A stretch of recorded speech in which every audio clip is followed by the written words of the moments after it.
À poil ou à plume? Un livre de Stéphane Fratini, un livre pour essayer de deviner quel animal se cache derrière la photo de son pelage ou de sa peau. C'est parti. De quel animal peut-il s'agir?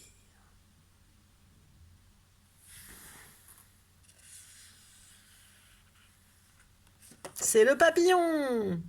Ses ailes sont recouvertes de minuscules écailles de couleur. Elles forment des camouflages et des dessins très compliqués. Au printemps, c'est d'abord une chenille qui se tortille. Puis, le papillon déploie ses ailes.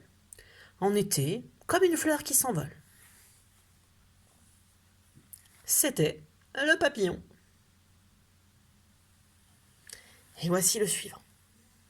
C'est coloré. Voici. Le poisson perroquet. Dans les mers tropicales, on le voit de très loin.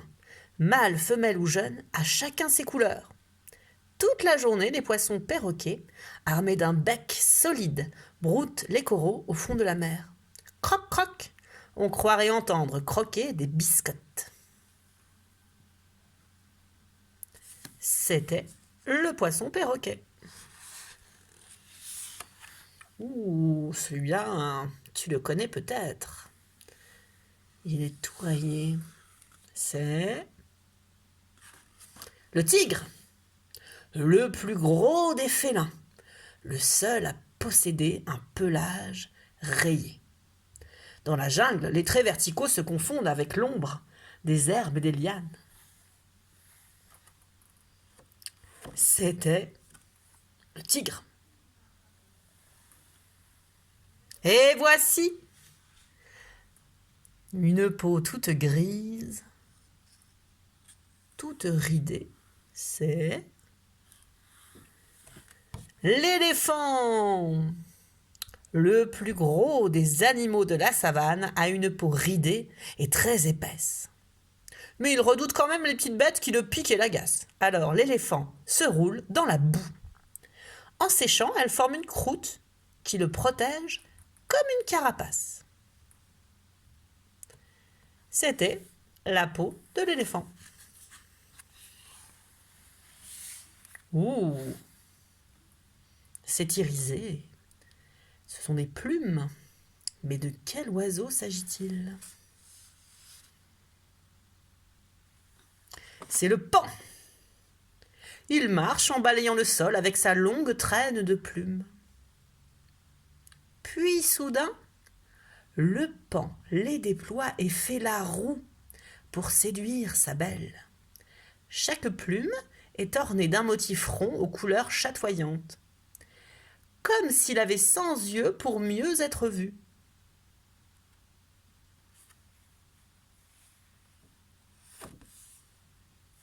Quel bel oiseau, c'étaient les plumes du paon. Ouh, ça m'a tout l'air d'être des écailles. Mais de quel animal s'agit-il? Pangolin. Ah, le pangolin, à la naissance, les écailles du bébé sont toutes molles. Puis, elles durcissent et protègent le corps de ce paisible mangeur de fourmis. Un danger, vite! Le pangolin se roule en boule dans son armure. Qui attaquerait alors cette énorme pomme de pin? C'était la peau du pangolin. Ouh. Je crois que bien que j'ai reconnu le pelage d'un animal au long cou. Eh oui, c'est la girafe. C'est le plus haut des animaux. Sur son beau pelage roux, on dirait qu'on a jeté un filet blanc. Ce camouflage lui permet de se fondre dans l'ombre des arbres. Mais tout en broutant les feuilles, la girafe surveille ce qui se passe en bas. C'était le pelage de la girafe. Oh oh! D'autres écailles. Elles sont vertes, celles-là. Alors. Le serpent! Lisse comme une corde, il s'allonge, s'enroule, se tortille à volonté. Sur le ventre du serpent, les écailles sont larges pour bien s'accrocher au sol. Sur son dos, elles sont serrées comme des petites tuiles. L'eau et les parasites glissent dessus. C'était la peau d'un serpent.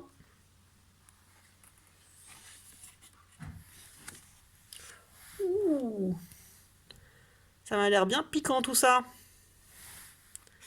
De quel animal s'agit-il? Eh oui, le hérisson.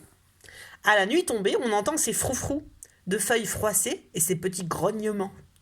Dès qu'il se sent en danger, il dresse ses 6000 piquants.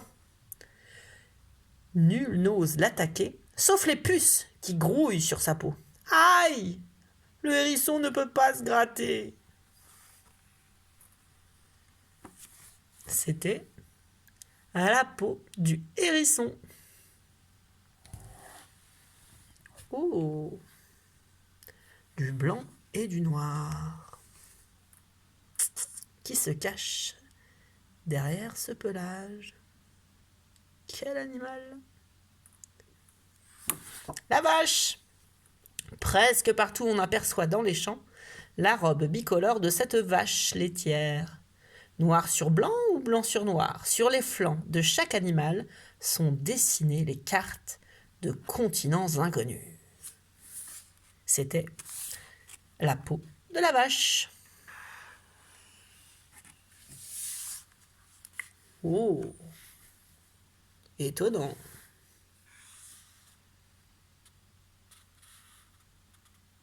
Alors, je sèche, je ne trouve pas. Et vous? Allez, on regarde. Incroyable, un criquet! Ses ailes n'ont pas de plumes, elles sont faites de chitine, une matière dure et translucide qui protège aussi son corps. Elle se plie et se replie comme un éventail. Et dès que le vent se lève, le criquet s'envole avec lui. Ainsi, il peut traverser un océan. Le criquet. Incroyable. Ou beaucoup plus simple. Ça m'a l'air un petit peu rose. Tiens. Eh oui, c'est le cochon. Son cousin, le sanglier sauvage, possède des poils noirs et épais. Mais lui est un animal domestique qui ne sort jamais de la ferme. Alors ses poils sont blancs et tout fins. Il cache même si mal sa peau toute rose que le cochon peut attraper des coups de soleil. C'était la peau du cochon. Oh oh! De quel pelage s'agit-il? Le léopard. Dans la forêt africaine, ce félin malin se cache sur les branches. Son pelage est tapissé de petites rosettes formées de traits noirs. Les autres animaux croient voir des taches de lumière à travers les feuilles. Et quand ils voient le léopard, c'est trop tard. C'était la peau du léopard. Oh oh! Une drôle de peau. Qu'est-ce que c'est? Un alligator! Comme chez tous les reptiles, sa peau est couverte d'écailles. Il y en a de toutes sortes, petites et rondes sur le côté. Elles deviennent énormes et forment des bosses sur son dos. On dirait un tronc d'arbre qui ouvre la gueule si on marche dessus. C'était la peau de l'alligator. Ouh, de belles rayures. Là, vous avez trouvé. Tout de suite, c'est le zèbre.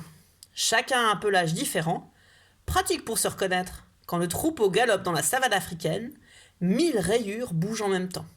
Le lion ne sait pas quel zèbre attaquer, ni la mouche à quel endroit piquer. C'était le pelage du zèbre. Ouh, de nouveau de belles plumes multicolores. De quel oiseau s'agit-il? C'est un perroquet qui s'appelle l'ara. Dans les forêts d'Amérique du Sud, quoi de plus beau que les plumes colorées d'un ara?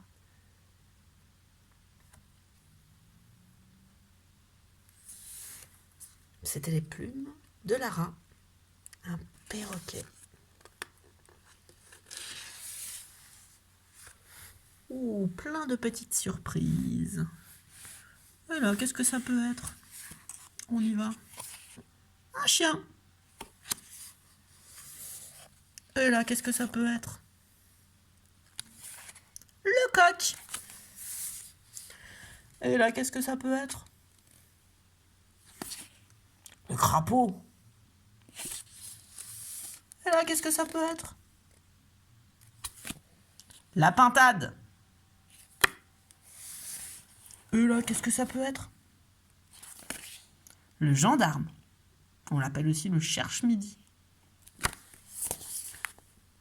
Et là encore, le lama.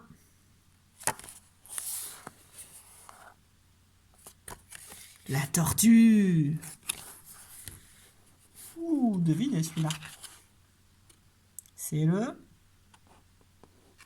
l'escargot. Et voilà, c'est terminé.